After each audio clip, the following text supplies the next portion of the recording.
The state we're in the moment, the state we're in any moment, powerfully impacts the meaning we associate to something. The state we're in the moment powerfully impacts the meaning that we associate to something or that we assign to something. So one way to change what things mean to you is just change your darn state. Is that true? I mean, if you're feeling great, do things just kind of bounce off you that normally if you're feeling upset? Would you change the way you look at them probably, change the way you feel about it? You bet. So we need to really still manage our state, and we talked about that a great deal last session. I want to make sure that that's part of your life's work. Because your life's work is really learning how to live in a way where you spend most of your time enjoying yourself, very little time in pain.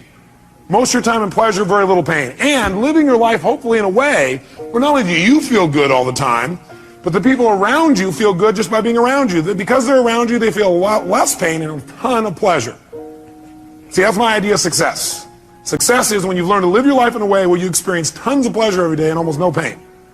And simultaneously, where the way you live also causes the people around you to experience very little pain and tons of pleasure. Then you know you're really successful. Because if you feel good and nobody else does, you're a failure. Now, that doesn't mean you go around trying to make everybody feel good. Some people have an investment in feeling bad because they think feeling bad equals feeling good. Are there people that believe that, yes or no? Yeah, because they think if I feel bad, then people will notice me, or they'll love me more, or they'll help me more, or I'll get more attention, which means feeling good. People have weird crap they work inside their head about how to get to feeling good. Some people think I'm going to feel good when I make $1 billion. Some people are like, when I have this, this, and this, when I get married, have these many children, this and this, then I'll feel good. Some people have, well, I'll feel good if I feel bad, because then people notice me and make me feel good. Or you could just like choose to feel good. Which one do you think might be a more intelligent approach? Because who's in control there? You are. You don't have to worry about the environment. By the way, when you're feeling good, it tends to make you want to feel even better. It makes you share good feelings with other people, which makes them feel good, which makes them reciprocate usually. Not always, but usually. Kind of nice. So the bottom line is we got to manage our state still. And as a reminder, as far as that's concerned, changing state means change the meaning. And the way you can do it is either by changing your what? Anybody remember from last session? Change your what? Change your what? Change your physiology. Physiology, again, means the way you move, the way you breathe, your facial expressions, your gestures. The way you use your body determines the way you feel. You got to remember that for the rest of your life. If you're not feeling the way you want to feel, first thing you do is just change the way you're moving. Emotion is created by what? Motion. Emotion is created by motion. You have 50 muscles in your face. A slight change in any of these muscles will radically change the way you feel. Remember we did this last time, I think. What I'd like you to do right now, real quick, is create some tension in your body, some tension, then put a big, huge smile on your face while you're doing it and notice how it feels. How many feel somewhat excited when you feel this? Let me see your hands. You know why? Excitement has tension in it. The only difference is you send a different biochemistry into your body. You fire off different biochemicals when you make a smile. Physically, it changes. You want to get depressed? What do? Drop your shoulders, look down, breathe shallow, drool. Right? Change the way you move. Some people have limited emotions because they have limited motion. They're trying to express their feelings and they go, I have something important I want to share with you. Hear me. Feel me. I am man. Feel this? Versus, listen to me. Come on, let's make this happen. Let's do this. Do you understand what I'm talking about here? The more emotion you have, the more emotion you have. And there's certain emotions you're not feeling because you're not making certain movements happen in your face. You want to change that. You want to go for more. See, did I mention to you last time, did we talk about how certain people who live together for a long time begin to look like each other? Did I mention it? Do you remember why? Because in order to be in rapport, we like people who are like us. So we mirror back similar facial expressions. We do it enough and we literally mold our muscles to be in that way. And we use those kinds of emotions on an ongoing basis. A lot of people look like their dog. I don't have the explanation for that one. I don't know if they're mirroring in that case, right? Maybe they're trying to pick somebody like it, right? But see, the thing we got to realize is we got to control our physiology. So throughout this day, as last time, I want you to remember to live at level 10. You remember what that means? Living at level 10 means what you got to do is ask yourself on a scale from 0 to 10, where's my level of energy? 0 is dead, 10 is unstoppable. Which level is going to allow you to get more out of this weekend? Which one? 10, without a doubt. If nothing else happens from you coming to these fortune programs, but every time you get here, you demand from yourself for 4 days to live at level 10. Do you think you might develop a little stronger emotional muscle, yes or no? And pretty soon what used to be hard to do, like demanding 10, is the way you live. It's easy. It's like you can live that way easy, no problem. And now you go home and you live at that level. Does that impact your patients? Yes or no? Does that impact each other in the office? Yes or no? Does it impact your home life?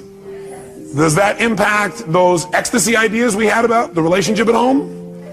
Yes. See, if you're level 10 every time with your personal relationship, would that enhance it? Yes or no? So how do you determine whether you're at 10 or not? You decide to go there, and the way you decide to go there is you got to ask yourself on a regular basis, where am I? See, I found the more you measure something, the better it gets. But if you don't measure it, you're not going to do well. If you set a goal on New Year's Eve, and then you check next New Year's, you're in trouble.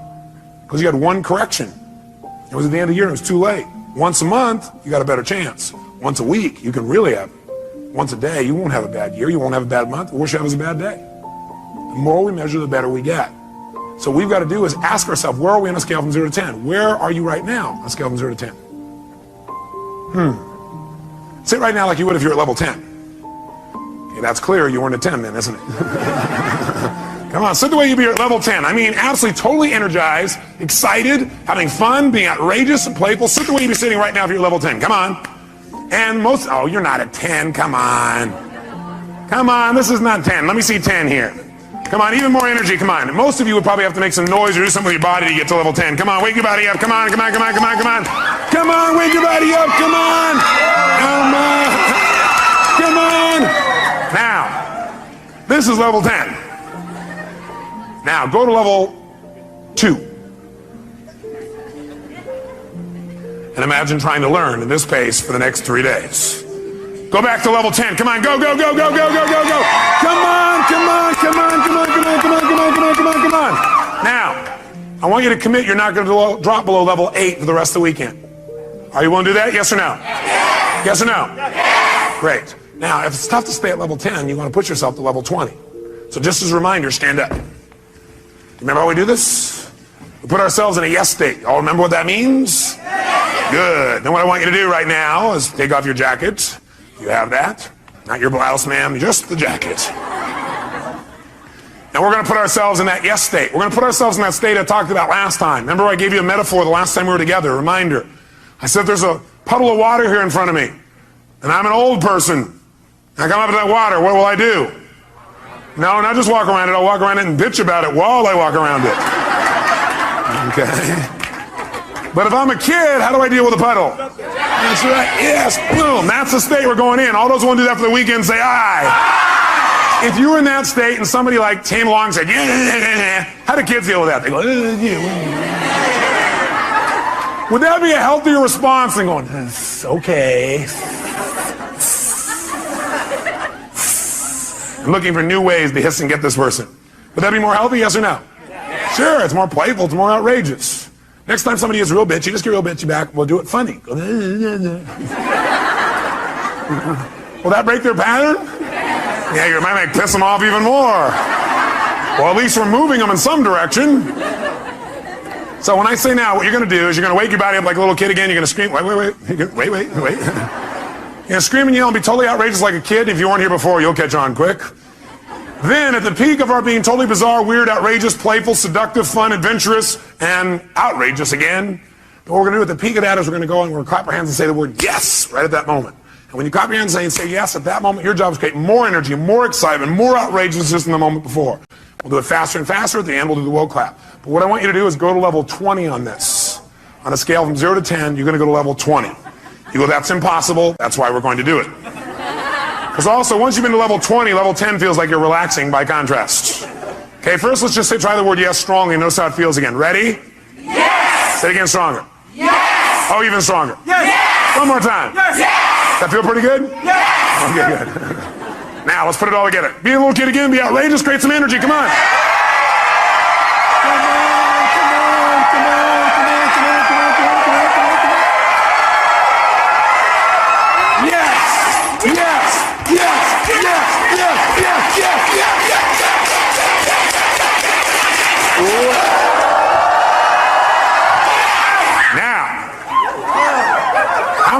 How many of you are now at level 3? Now some of you here for the first time going, what have I gotten myself into? It's a cult! It's the yes cult.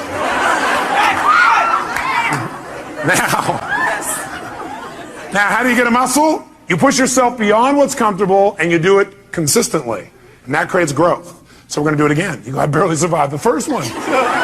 Let's try it again. Ready? Wake your body up. Be outrageous. Come on.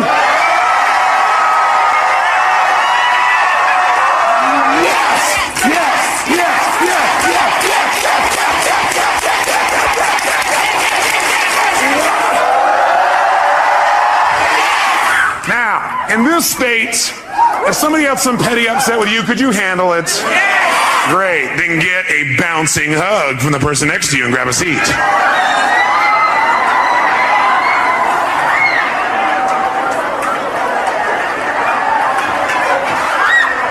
And grab a seat.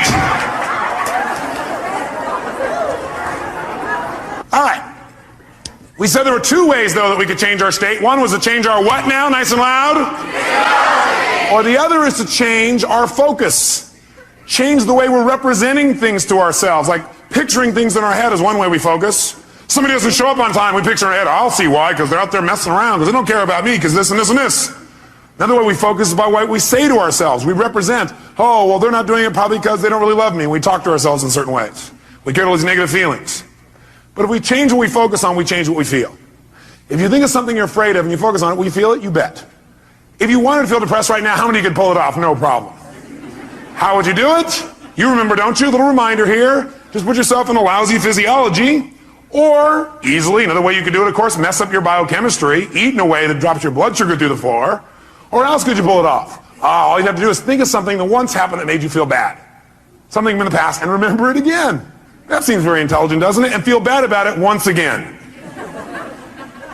How many of you would go to a movie that was terrible over and over and over and over again? How many would think that would be real intelligent? Let me see your hands. But if one of your friends said, yeah, I'm going to this movie, I hate it, it sucks, I'm going back there again. You go, how many times have you been to this movie? About 4,000. What would you probably ask them? Why would you go back there? Well, because I have to. Would you believe them? I don't believe you either when you tell me that. But I always believe in you because I know you know better. You don't need to go to those movies anymore. They're a bunch of myths anyway, made by poor directors. Lousy writers, lousy producers. You're a better producer, director, and writer now. You're probably even a better actor or actress. So why not create it the way you want it instead of seeing the same old movies over and over again? Most producers I know don't sit and watch their worst movies over and over and over again and feel bad about them again. What most of them do is they go, that was part of my learning experience. Time to move on. How else could you feel bad, by the way? You could do it currently, couldn't you? All you have to do is think of something you think you've lost that maybe hasn't even happened. Right? Or think of something that you want but you're not getting right now and feel bad about it. Or you could think of something that hasn't even happened yet and feel bad about it in advance. Can you do that? Like, oh my God, and focus on what if this happens? Oh God, feels terrible, oh gosh. Remember, a coward dies 1,000 deaths. A courageous man or woman only once. Because the coward runs it through their head about 8 million times and feels like they're dying 8 billion times. If you have any faith, any courage, then if it really ever does happen, you'll just deal with it once. You feel the pain only one time instead of stacked over and over and over and over again. If you want to feel good, could you do that? Sure. Would a producer go back to some of their best movies and see them again, do you think? Yes or no? Would they even share some of those movies with their friends? You know what some people do? Some people actually take the worst movies of the past and go share them with their friends, their worst movies. Tell them all about all the gory details of it. And the friend goes, yeah, that's really great. Yeah. But see, a real great producer director shows them their current films, shows them some examples of films that are about to come called previews. Previews are rather exciting usually. Or they show them the best films of their past and share those with them so that people get to enjoy more of their life. Maybe even learn something. Who knows? But you can remember something that once happened that was great, feel good about it. You can think of something right now that you could feel great about, or you could think of something that hasn't even happened yet and feel good about it in advance.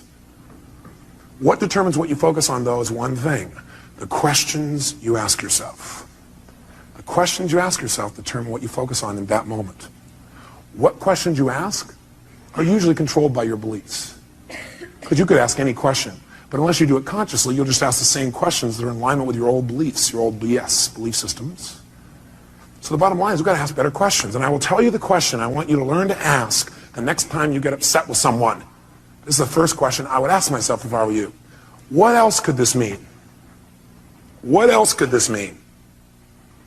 I will know a person is intelligent when I say this and this happened. I started to get upset, and I thought to myself, well, what else could this mean? You know, maybe it doesn't mean what I think it means. Maybe they weren't really being harsh. Maybe what it means is they're stressed. Maybe what I'm hearing from this person about what they said about me is not true. Maybe what it really is a distortion. Not that they mean to distort, but it's a distortion. Maybe what I've heard this person said about me is a deletion. Maybe this person is generalizing. Maybe this person heard it through somebody else. Maybe that person misinterpreted what I said. Maybe this whole thing isn't accurate. Maybe it's accurate, but they're stressed. Maybe I'm just stressed right now. Maybe what this really means is I'm stressed and I need to get more resourceful and be more loving. And I can handle this. Maybe what this means is it's a chance for me to go to the next level. What else could this mean? You're only upset when you've decided on a meaning that creates an upset. So if you're feeling upset, what else could this mean? Because again, how many of you have ever thought something meant something and been upset about it later on and found you were wrong? How many have done this? So wouldn't it be smart as a first step to always ask, what else could this mean? And search for other possibilities. See, with my friends, I always do this. If I care about somebody, I always do this. And what I've learned to do is even with people I didn't so much care about or didn't even know. What else could this mean? See, that makes your whole life open up and expand. See, once you think you know what everything means, you're in deep trouble. Because when you're a kid, you know what happened? You used to have this big giant doorway.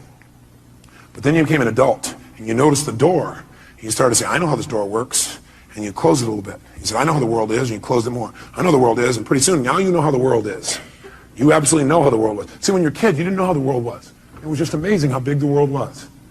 It was amazing how much wonder there was in the world. How much you could learn, how much you could grow, how stimulated you were. You were stimulated by all kinds of things because you didn't know for sure what everything was. You're always curious about what things were.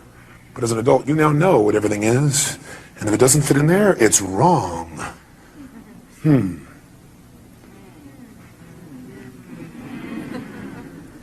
want to open our door back open by saying, well, yeah, but what else could it mean? What else could it mean? What else could it mean? What else could it mean? What else could it mean? Feel a little freer. The other question I tend to ask myself is, do I know everything there is to know about this? Do I know everything there is to know about this? Somebody says something to you, they're really upset with you, or somebody raises their voice. That means they hate me. What else could it mean? Well, it could mean they're stressed. Could mean they don't understand. Could mean they don't even realize they're yelling. Could mean that they need some support. Could mean what I know it means, it's a cry for help. Could mean that I'm oversensitive right now. Could mean that I react to voice tonality instead of real feelings. Could mean nothing. Could just be something that came and went. Do I know everything there is to know about this? No, I don't know everything there is to know about this. I mean, there's all kinds of things that could be going on. I don't know. Opens your world again. We're going to teach you to do this in a format that makes sense. Now, the thing that happens, though, if we want to be able to really take control of our meaning is we got to pay attention to our emotions. So in your notes, write down emotions. And under emotions, in fact, you might want to write the word negative emotions. Negative emotions. Negative emotions. And then as soon as you write it down, cross it out. The word negative, anyway. What are some of your negative emotions? Tell me what they are. Fear, what else? Pardon me? Hate, what else? Anger, what else? Guilt, what else? Worry, what else? Upset, guilt, what else? Frustration. I got a question for you. Are they really negative? I'm here to tell you there's no way they're negative. Every emotion you've ever had in your life serves a purpose. The problem, the reason it's negative is you've been calling it negative instead of getting the message it's been trying to give you. Every emotion you have, including those you think of as negative, those ones you call negative emotions, I call them emotional messages. I also call them calls to action. All those negative emotions as you used to label them are really a call to action. Fear is a call to action. By the way, do you feel that call to action in your body when you're afraid? Yes or no? Does your adrenaline start pumping? Your whole system start gearing up? Emotions are a call to action. And the call to action says one of two things has to happen in that call to action. It's a message. Every emotion is a message. A call to action. And the action and the message it's trying to give you is that you need to change either, number one, your perception of this, or number two, your current actions. Every negative emotion you've ever felt is not negative. Now, you may be overusing them, I'll agree with you. You may be indulging in them, I agree with you. You may not be getting the message from them. What's making it negative is you're not getting the message it's trying to give you. But every emotion, fear, frustration, hate, anger, guilt, all of those emotions are here to serve you if you get quick the message. But what most of us do is we just indulge in the emotion. So we never get the message, and that's why it's negative, because it starts screwing up your body, because what it is a signal to act, and you're not acting. That's why you feel sick to your stomach. You're not acting. You just keep on indulging the emotion, not hearing the message. So the message is always, you must change something. Negative emotions are saying you got to change something. Either change the way you're perceiving this, change the meaning you link to this, change your perception, change your focus, or change your actions. Change what you're doing because it isn't working. That's why you're having that emotion. Don't make your emotions wrong. Appreciate them. Be grateful for them, but immediately then ask yourself, hey, what's the message that my emotion's trying to give me here? What do I need to change? My perception or my actions? Does this make sense? Yes, no? So then, how do we make use of it? Well, first of all, notice this. How do most of us deal with our emotions? Well, most of us deal with our emotions by suppressing them. In fact, before you write that down, actually, I put over here 4 ways to deal with emotions. 4 ways to deal with emotions. I think the number 1 way most people deal with their emotions is they try to avoid them. By the way, how effective is that? No. You might do it for a moment or two, but most people, they just try to avoid feeling. Isn't that true? People who don't like to feel negative feelings are so afraid of negative feelings they try not to feel any feelings. Now, if you don't feel any feelings, you really are going to have some pain. Because that's what life is for. Life, part of the juice of life is expressing and feeling. But sometimes people have had so much pain, they say, I don't want to feel anything. It never works, because eventually it comes out anyway. And then you feel bad about never having felt bad. You feel bad about the fact you didn't feel good. You have a sense of loss because you didn't feel things. Second way people try and deal with their emotions is they endure them. They're going to grunt it out. I'm going to endure these. I'm going to make it through this. I'll hang on to this. And again, this doesn't work. Now, they may try and disassociate after a while here again, or they may try and suppress the emotion. I'll just endure it. I'll just keep pushing it down, and I'll make it through it. I'll just endure it. That doesn't make it better either. Third way, what some people do, I don't know if you've ever seen this happen. I'm sure you've never done this. People compete to see who feels the worst. Some people do is they keep track of their emotions so they can share them with other people and compete. So somebody says, oh man, I feel like hell. Oh, you feel like hell. Let me tell you how I feel. You think you got a problem. Let me tell you my problem. You think you got the biggest problem. Check out my problem. It stands out to here. And people sit there and try and argue about who's got the worst problem. Right? Or the fourth thing that I don't have up there that I'd say, the fourth thing that people do is try and share their pain. Share their problem. They think, oh, I can get rid of my emotion by sharing it with others. So they try and get other people to feel bad too. That way we'll be friends. We can share in the pain together. We must love each other. Are these very intelligent ways to deal with your emotions, yes or no? No, you don't want to avoid them. You don't want to endure them. You don't want to compete for who's got the biggest and worst emotion. Try and make yours worse than somebody else's. You don't want to share them. Make them feel bad too.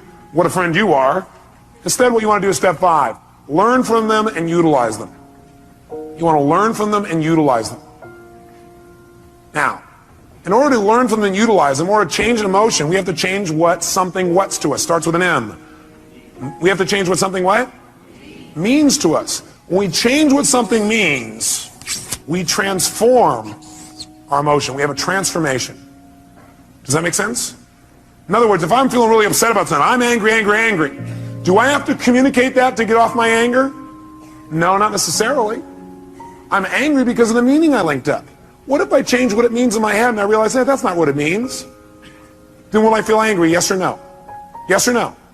If I'm really angry about something, I'm angry because of what I've linked up to it. I'm saying, well, I'm angry because they did that and that means this. But if I really analyze it and I look at it for a while and I go, God, that's a bunch of crap. It doesn't really mean that. Then I've transformed my feeling. Do I now have to go to that person and say, what you did made me angry? Yes or no? Yes or no? No, because I don't have that feeling. I truly don't have it. I'm not suppressing it. I've transformed it. Suppression, however, is when you keep the same meaning. That you keep the same meaning. You're upset about something and you keep the same meaning. You don't change the meaning. All you try and do is stuff the emotion. You try to pretend it's not there. That's suppression. So if you keep the same negative emotion, you don't change how you feel about it. You just try and pretend it's not there. That's suppression, and that's when you get in trouble. So our goal is not just to take things and not suppress them and just express whatever we feel, because if you just go express whatever you feel and you don't think it out, are you going to always communicate well, yes or no? No, in fact, you may say things later on you'll regret in the heat of the moment because you were in state.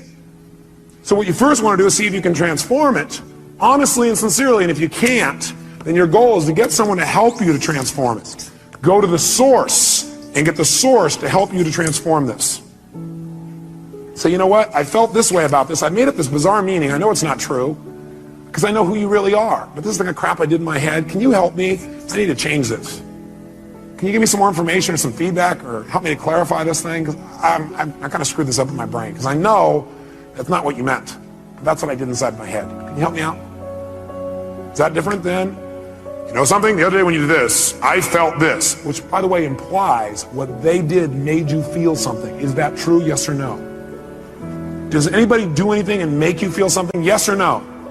Yes or no? Absolutely not. Absolutely not. Now you have a right to feel the way you feel, but that isn't true that it's actually what made you feel that way. You chose to make yourself feel that way. You communicated that to yourself. So instead of saying, when you did this, that made me feel this, that's implying that somebody made you do something, and that takes responsibility away from the one person who can change your life, meaning you. So I request in the future this. Nothing wrong with any of that. What we want to do is enhance it. The way we want to enhance it is come from the place of, I'm communicating because I want to transform something and I'm responsible, not them. You know, I need your help. I need your help. The other day when this thing happened, I used that to interpret that to mean this. And I know it's not true because I know who you are. I need some clarity. Can you help me out? I got to clean this up. And me. Who's responsible? By the way, will they want to help you? Yes or no? And by the way, what you're really doing here is making clear what you're really doing, which is you're doing a cry for help. Maybe not crying, you're making a request for help instead of crying. Make sense? And people hear this is a request for help. Do we want to help other people? Yes or no? Especially us, we're all in the helping business. That's why we do what we do. That's the bottom line. So we're going to develop a format like this where we don't suppress, but we don't just express. Because you know what happens? If you just go out there and whatever you feel you express, what you really do is you vent. And then you make it right. Or you demand. See, venting and demanding does not make communication better in the long term. How many would agree with me on this? Okay. We want to go to a different level. We want to transform our communication. We want to transform what things mean to us. Now, here's what I want to be able to have you do. I want you to be able to take the emotions that you're experiencing and be able to deal with them quickly. So I want to give you 6 steps to changing or dealing with, not dealing with, but I guess utilizing is the right word. 6 steps to utilizing any emotions you feel that you used to call negative, which now I call emotional messages, or calls to what? Calls to action. Whenever you're feeling a negative emotion, which we're now going to call emotional messages, it's a call to action, and it's saying you need to change something. What do you need to change? One of 2 things. Repeat back. What are they? Change either number 1, your what? No, well, you could change your physiology, but if you are getting feedback right now, you're getting a negative emotion, that negative emotion is a message. It's saying you got to change either your perception or your actions. And your actions could be the way you're using your body or your focus or whatever. Change your perception or your actions. Now here's what happens when you get a negative emotion or now an emotional message. Number 1, you want to identify what the emotion is. So you're starting to feel negative things. You want to identify what is the emotion. Now when you identify the emotion, what the emotion is, like you're really upset. Ask yourself, well, what am I really feeling? Underneath this, you might write down the question, what am I really feeling? What am I really feeling?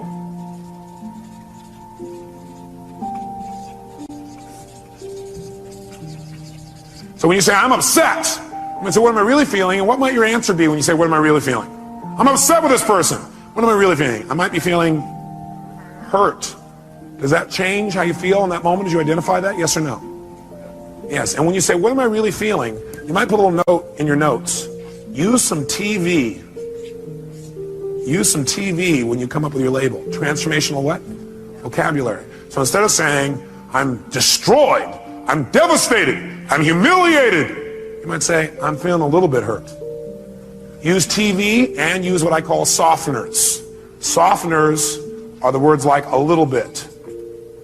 So softeners and TV. Here's the second key. Once you've identified what it is, and by the way, usually it's going to be, I have a sense of hurt or a sense of loss. Almost all emotions will probably come down to that in most cases. Is that true? In most cases, not all. Second thing you do, acknowledge and appreciate the message it has for you. Don't deny your emotions. Don't avoid your emotions. Don't suppress your emotions.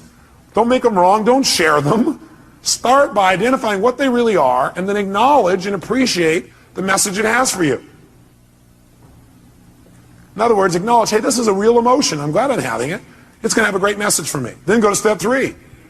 Get incredibly curious.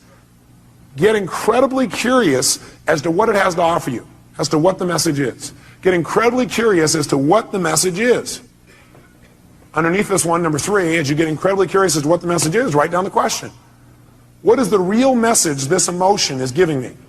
What is the real message this emotion is trying to give me? What is the real message this emotion is trying to give me? And I'll offer you some ways to do this. Let's do all 6 though so you know where we're going. Step 4. Okay, the question on 3, some of you are still there. Question number 3 is, what is the message this emotion is trying to give me? What's the real message? Number 4, get yourself to feel reassured that you can deal with this emotion. Get yourself to feel reassured that you can deal with this emotion. See, a lot of times the stress is, oh my God, how am I going to deal with this? So get yourself reassured you can deal with emotion. And the way you do that is, remember a time when you've dealt with this emotion successfully in the past. Remember a time when you've dealt with this emotion successfully in the past. So if all of a sudden you start to feel depressed, that's a pretty negative feeling. I, first of all, would not call it depression. I'd say a little bit down. But the first thing you do is you go, okay, I'm feeling this terrible feeling. I start to feel depressed. Well, what am I really feeling? Well, I'm really just feeling a little bit down. Okay, great. You know what? That's great. I appreciate it. That's a message.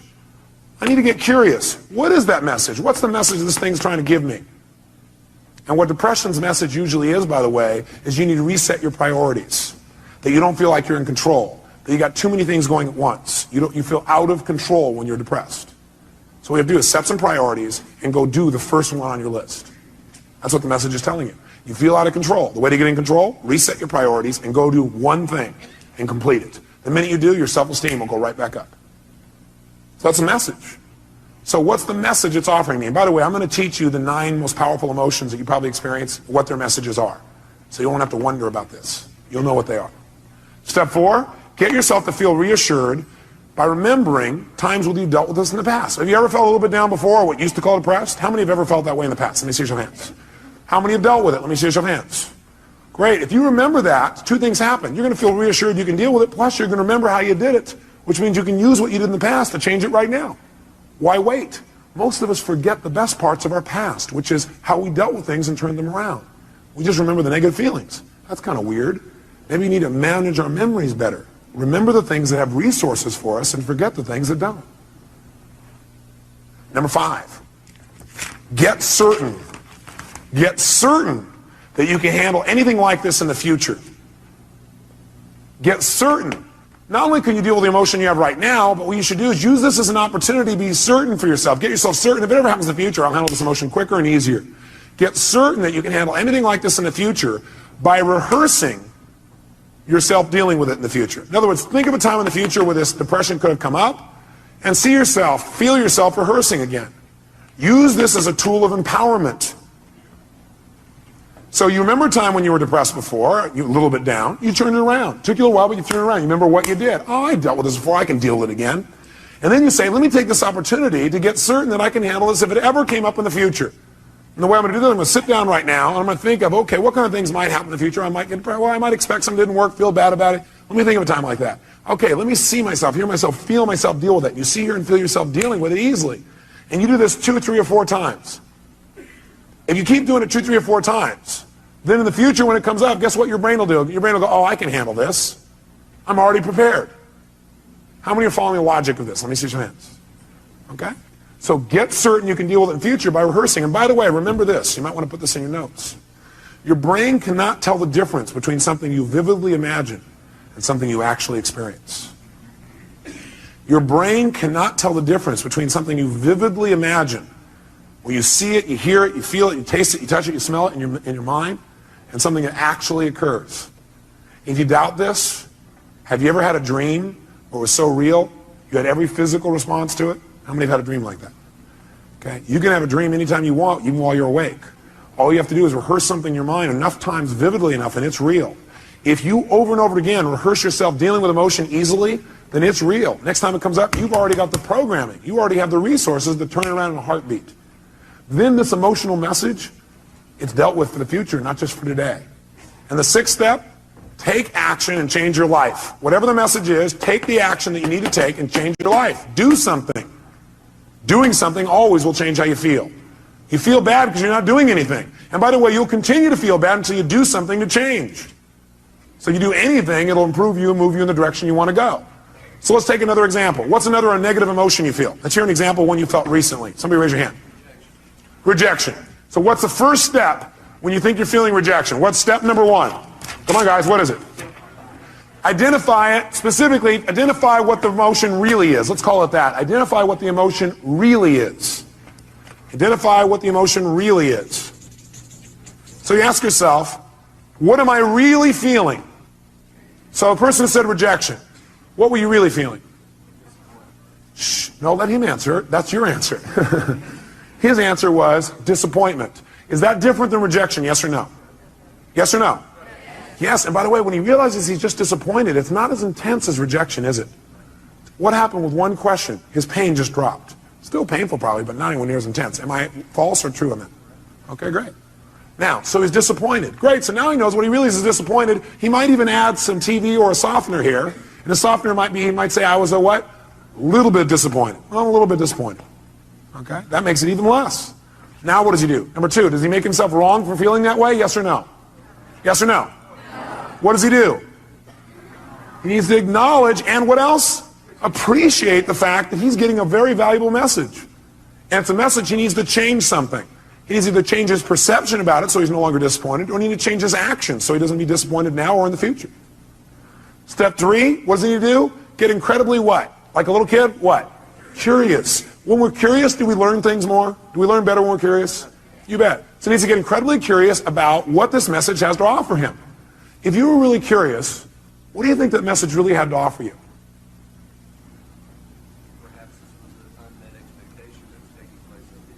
Perhaps this was just an unmet expectation that was taking place up here and it wasn't even reality. What's happening to his level of emotional intensity right now? How many see that it's dropping? Can you see that? Okay, it's dropping right now. You go, great. Can you remember a time? Next step is get himself what? What? Great. And the way to do that is get him to what? Remember a time when he's dealt with it. Have you ever been disappointed before and dealt with it? Can you remember a specific time? And you turned it around, made it good? Can you remember a specific one? Think for a moment of time when you turned around and you made it great. You actually took it and made it to your advantage. Remember a time like that? How'd that feel? So you know how to deal with this, don't you? Well, I got a question for you. What did you do back then that changed it? He redefined the terms he was going to use. He changed his perception or his rules. Great. How'd that feel when you resolved it? So great. So when he goes to reassure this, 2 things happen in the reassurance. One is he sees he can deal with it. He sees and feels he can deal with this easily. And number 2, he sees how. And number 3, he remembers how good it feels to relieve himself from the feeling. So he remembers how good it feels to get rid of it. Which, by the way, makes him want to get rid of it right now. And what's the last 2 steps? Step number 5. What do we want to make sure? We want to make sure he doesn't just not feel bad about it anymore now, but we want to make sure his future's better. We want to get him what? Get what? Certain that he can handle this in the future. So he probably feels pretty certain right now, but you know what I'd like you to do? I'd like you to think some other area in your life where possibly in life you could have gotten disappointed in the future. Some kind of thing that might come up. Can you think of something that could come up and do that? Look, he already knows. Close your eyes for a minute. And just for a moment, what I want you to do is I want you to think of that thing starting to happen when you start to get disappointed or feel rejected, actually, is what you did initially. Then you realize you're just disappointed, and then you just handle it. See yourself handling it in the future even better than you have in the past. And notice how good it feels the minute you handle it. Can you feel that? Think of another time, something else that could happen in the future, where it might have been a real major disappointment. But see yourself handling it real quickly, real easy, getting off and making it work, and notice how good you feel as soon as you handle it. Got it. Okay, do it one more time. Do 3. Do a third one. Some other area of your life where you're really disappointed. See and feel yourself handling that real easily, real quickly. Got it. Good. How do you feel about your ability to deal with this in the future? More confident. Yeah. How many can hear it in his voice? Can you hear that? He's the depth in his voice. And the last thing is, go take action and change it. He may have already done that if it was changing a perception, or he can go do it physically. How many follow the system? Okay, we're going to do one more. I need a volunteer up here so everybody can see this person, because if you would have saw his face just now, it changed. Somebody who's had an emotion that you really, recently had and it bugged you or created some negative feeling for you. Somebody's got one of those. Oh, nobody in the whole room. Oh, I don't want to be out there. I know what he'll do. Boy, all this people here are pointing to this guy here. Is that your staff pointing at you, Dr. Bob? Dr. Bob, give him a hand. Yes, indeed.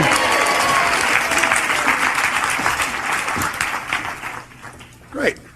Here you go, sir. He's going to reward you guys for this later.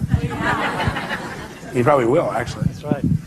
Dr. Bob, what's a negative message, a negative feeling that you've had recently that you'd like to change? You really are committed to changing, but it's been bugging you. Disappointment and rejection. Disappointment and rejection. Well, it seems a lot of that's going around. Must be catchy. It's the rejection virus. People are spreading it. Okay, well, which one would you like to deal with? Or are they tied together? Well, actually, it's probably... What question did he just ask? For him to say, actually, it's, he's already done step one. What's the question he just asked?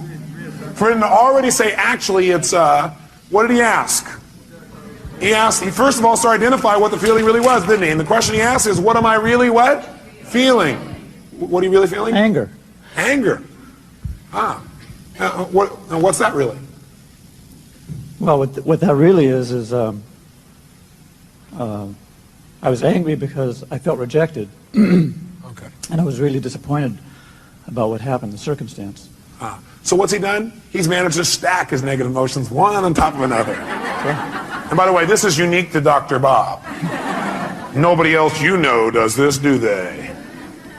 But what are you really feeling? All that stuff, what's behind all that stuff? You just really feel what? Rejected. Rejected. Disappointed. I mean, it was discounted by... Does he look like a computer that keeps running the same program over and over again? He's a reject, disappointed. He's running right back through the thing. Do you feel hurt? Yes, yeah.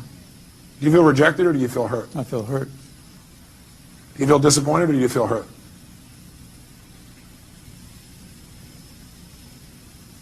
Or do you feel a sense of loss?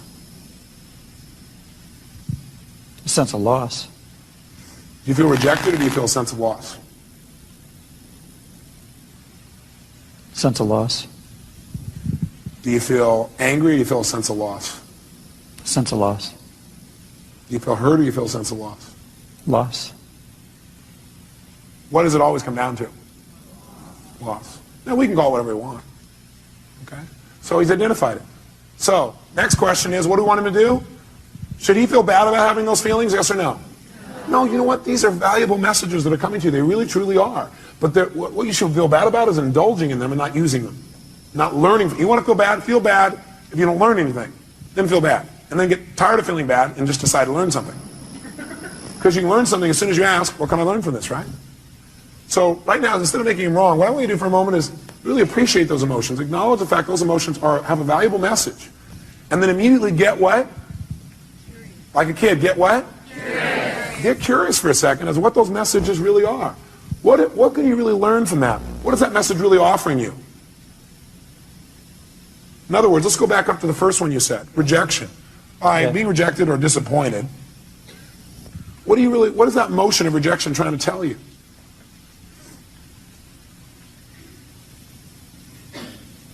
The relationship's important. Love's important.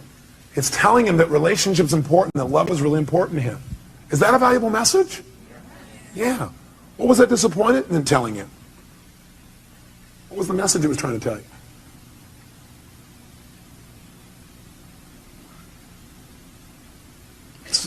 Now, a person may say, I don't know. If you did know and it had a positive message, it's always telling you to change something. Mm-hmm. It's telling you to change your perception about something, or it's telling you to change your actions. So what is that emotion of disappointment telling you? To change what? What do you need to change? How I love. How he loves. Very interesting. In what way do you need to change how you love? How it's communicated, or shown. How it's communicated and shown. Mm-hmm. How do you need to communicate and show your love more effectively? I'm curious. Is that better than feeling rejected, disappointed, and lost? Yes or no? Yes. Is this a powerful transformation in this man? Yes or no? Yes. Okay, good. So stay curious, because that's it. Instead of going, oh, I don't know the answer. We don't know the answer, and you're a little kid. What do? You get even more what? Curious. If you don't know the answer, don't go, oh, God, I don't know the answer by that time. I don't know, I feel so good. Instead go, I'm getting more curious. You have plenty of time, because curiosity is valuable. What would you get? Need to be more, I'm confused. Good. Confused means you're about to make a change. Is that true? See, when you know what things mean, you'll just keep doing it the way you've always done it. He was not confused when he went, I'm disappointed, I'm rejected, I'm frustrated. In fact, he kept doing it over and over again because he was not confused. He knew exactly how to do that. Now he's confused. His little brain's going, this little computer program's not working the same way. So, So the question always help him out with is, what do you need to change in order to no longer feel this? You need to change your perception or your actions or both. And what do you need to change about your perceptions? What do you need to change about your actions? You might want to write that down, but go ahead. So my action should be different. I mean, if what I did didn't work, I need to try something else. That's right. So I need to communicate that differently, behave differently. Okay. And how many hear what he just said? Did you understand what he said? He said what it's saying is the way I communicated, the fact I got rejected is a message that love's really important to me, and that I need to change the way I'm communicating so I get what I want. Because obviously it didn't work, so I got to change my approach. Is that true? Is that different than I'm not worthwhile as a meaning, or they don't love me as a meaning? Yes or no? Huge difference in how he feels. Have you ever felt rejected or disappointed in the past and dealt with it really powerfully or really effectively? Yes. Can you remember a specific time? Yes. Okay, go back to that time. And remember how you dealt with it and how you turned it around and made it something positive. Okay. How'd that feel, first of all? Great. A sense of accomplishment. Yeah, that's right. And how did you do it? I took action. What did you do? Take action. How did you do that? What did you do? I started doing things differently. Oh, great. Expressing myself differently. Did it work? Yeah. Mm-hmm. Wow. By the way, what is this doing now? It's teaching his brain, if you do this, you're going to get pleasure. What you used to do gave you what? Pain. The brain is always trying to avoid what? And move towards what? He's teaching his brain right now. He's rewiring his brain a little bit here. Now, by the way, I keep using these computer metaphors, and I see some of you get pained when I do that. And I think it's because you think, oh, do you think I'm just a computer? No, I see you as a spiritual being who also has a filtering system. And that filtering system sometimes you allow to take control and keep you from doing what you do naturally, which is just love and appreciate other people, including yourself. Okay? So we got to deal with both sides. How it is, how we operate unconsciously, as well as who we are. We want to deal with how we operate so we can be more of who we are. Now, I'd like you to think about this for the future. First of all, you feel pretty good about you being able to deal with it right now? Yes. Yeah. And by the way, does he really look like he can deal with it now? Yes or no? So think about the future. I'd like you to think of some place in the future where you could have felt rejected or disappointed. Something that could come up that could cause you to feel rejected or disappointed. Okay. Okay? Mm-hmm. Close your eyes if you would, and see yourself using your skills and handling it 10 times better, quicker, more easily, turning it around right away. And feel how good it feels to turn that around. Okay. How does that feel? Feels good. Yeah. Can you do it? Yes. Easily or hard? I can do it. You can do it. Okay, great. So now I want you to do it. That's great. So now I want you to close your eyes. And I want you to think of another time when it would come up. Only this time I want you to do it easily. I want you, there are resources inside of yourself you haven't thought of before, and I want you to do it and even enjoy it. Turn around and make it happen easier and quicker. Okay. Okay, look at it. If I ask him to do it, can he do that? Yes. Yes. I'm asking him a better question. It gives him better resources. Okay. Can you see yourself handling it quicker and easier in that one? Yes. How does that feel? Great. How many see the difference and hear it in his voice? Great, let's do one more. Think of something else that could come out in the future where you could have felt rejected, disappointed, but now, heck no, you handle it really easily, real quickly, just like this. Okay. Have you already done it? Mm-hmm. Done. He's getting a little faster at this, isn't he? He's got some experience. How do you feel when you do that? Super. Super. Look at him. Look at his face. Now, if someone were to say, I'm going to reject you now. Thank you very much. Give him a hand. Thank you very much, sir.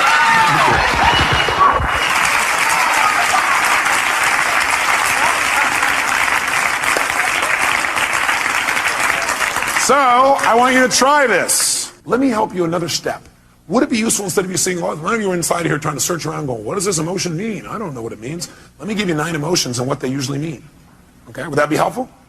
Great. Sit up in your chair with some energy then. Put yourself in a peak state. And let's take a look at what 9 of these emotions, or 8 or 7, or whatever I put up here are. Number 1, fear.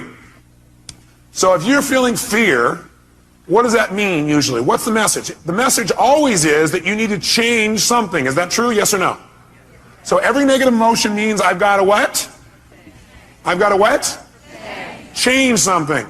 Either my perception or what I'm doing. Fear means that you got to prepare for something. You're afraid because your brain's saying messages, prepare. Change what you're doing and get more prepared. Prepare for something that's going to happen so you're better prepared for it physically. Now sometimes we just indulge in the emotion and we stay in the fear and we really aren't prepared. For example, let's say you're going to get up to speak in front of a group and you're prepared, but you still have fear. It's because you got the message, you did the work, but you didn't shut the emotion off and say, you know, I am prepared. No reason to be afraid anymore. I'm ready. I'm ready. You never told your brain, it's okay. You don't have to give me the message anymore. I've done my work. Okay? So it's saying you need to prepare for something. Maybe it's a physical challenge. Maybe it's preparing for some loss that may be coming up. Something's about to come up and you need to be prepared for it. Okay? Just get prepared. But once you get prepared, get off it. Let your brain know, okay, I am prepared. Move on. Focus on what you want now. What's hurt? Hurt usually is telling you an expectation you had has not been met. Just telling you, hey, you have this expectation, it's not met. So what should you do when you have an expectation that's not met? You should focus on what you do want now. Write down your notes. Focus on what you do want now. Don't keep focusing on why you're disappointed or how somebody disappointed you or how you feel so hurt by them. Okay? An expectation wasn't met and you need to change your approach. Focus on it. Or it means you need to change your communication. Hurt means you expected someone to treat you a certain way and they didn't treat you that way. So you need to change your communication. You need to come to them and say, you know, I need your help. You know, when you communicate that way, in the past I've interpreted that to mean you didn't care. I know you care because I know how much you love me and I love you. But you know, could you help me out in this way? What does it really mean to you when you do that? And then listen. Say, you know, in the future, I'd really appreciate it if you do it this way instead. Would that work for you? Would you be willing to do that? Okay, great. Fantastic. It's a message that says you got to communicate your needs better if you're feeling hurt. Hurt means I need to communicate my needs better. Or hurt also means I need to meet someone else's needs. So you feel hurt because you need to meet their needs. That's why they didn't meet yours. Either you're not meeting their needs or you're not communicating how to have your needs be met.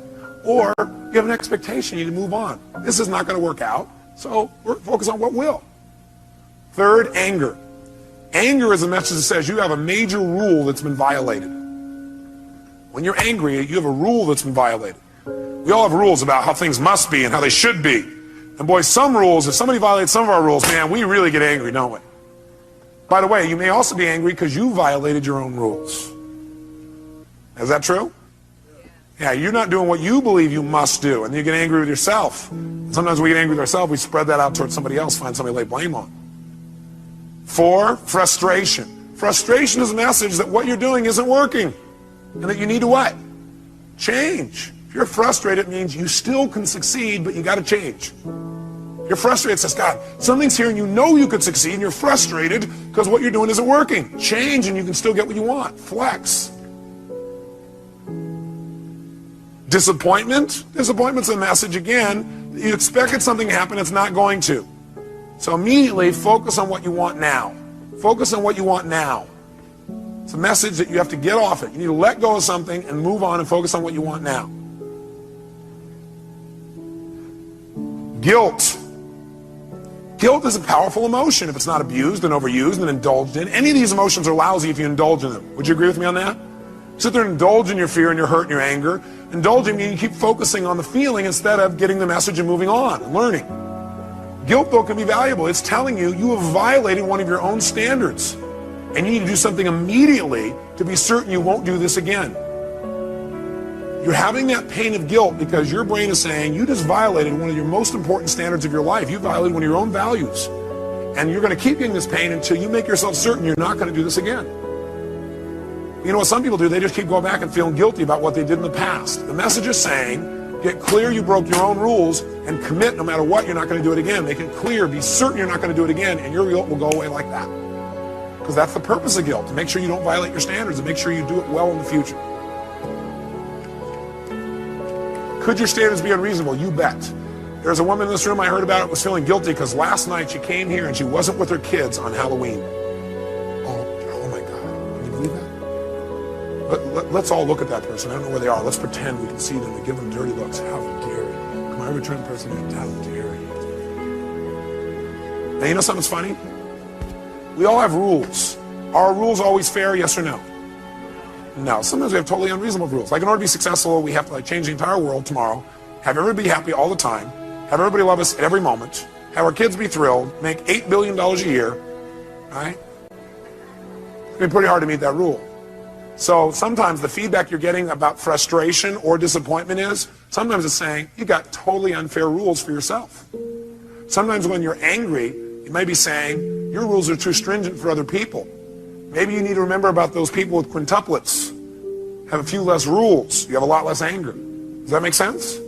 7, if you feel overwhelmed, helpless, or depressed. Overwhelmed, helpless, or depressed, that's a message. And the message that your brain is giving you is, you're over-chunked. What people usually say is, oh man, there's too much, I gotta change everything in my life. You can't change everything in your life at one time. Do it a step at a time. Where do you start? Where you are. Sit down and reprioritize. Overwhelm or depressed says, sit down and prioritize. That is, just write a list of what's most important for you to do. What could you do right away to start feeling better? What could I do right away to start feeling better? What could I do to take control right away? It won't solve it all. What could you do? Make a list in order. And then go do the first one. Take action. This is saying, overwhelm is saying, you got to stop trying to do everything at once. You need to make a list of what you need to do and do one thing well. As soon as you do that one thing well, you'll feel like you're in control of your life. You keep one commitment to yourself, and all of a sudden you feel good again. You start feeling like you're in control. You don't feel depressed anymore. How many buy this theory? I tell you, if you do it, it'll work. Feeling alone. All that is a message that you need to connect with people. You need to change the way you're doing it. Right now, you're perceiving you're alone. Change what your perception is.